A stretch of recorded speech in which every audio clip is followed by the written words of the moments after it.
أعوذ بالله من الشيطان الرجيم. بسم الله الرحمن الرحيم. وَإِذَا تُتْلَىٰ عَلَيْهِمْ آيَاتُنَا بَيِّنَاتٍ قَالَ الَّذِينَ كَفَرُوا لِلَّذِينَ آمَنُوا أَيُّ الْفَرِيقَيْنِ خَيْرٌ مَّقَامًا وَأَحْسَنُ نَدِيًّا وَكَمْ أَهْلَكْنَا قَبْلَهُم مِّن قَرْنٍ هُمْ أَحْسَنُ أَثَاثًا وَرِئْيًا قُلْ مَن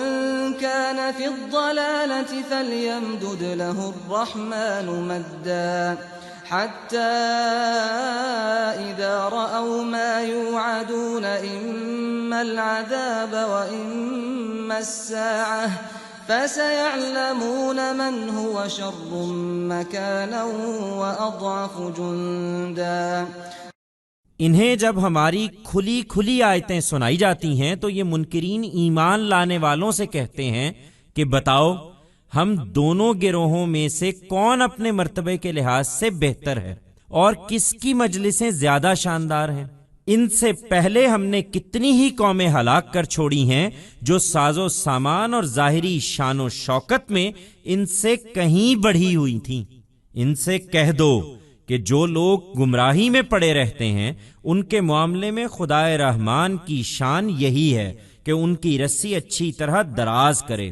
یہاں تک کہ جب وہ اس چیز کو دیکھ لیں گے جس کا ان سے وعدہ کیا جا رہا ہے، خواہ وہ عذاب الہی ہو یا قیامت کی گھڑی، تو اس وقت خوب جان لیں گے کہ کس کا درجہ برا اور کس کا جتھا کمزور ہے۔ When our clear revelations are recited out to them, these disbelievers say to the believers, "Tell us which among our two groups is better in status and more grand in gatherings.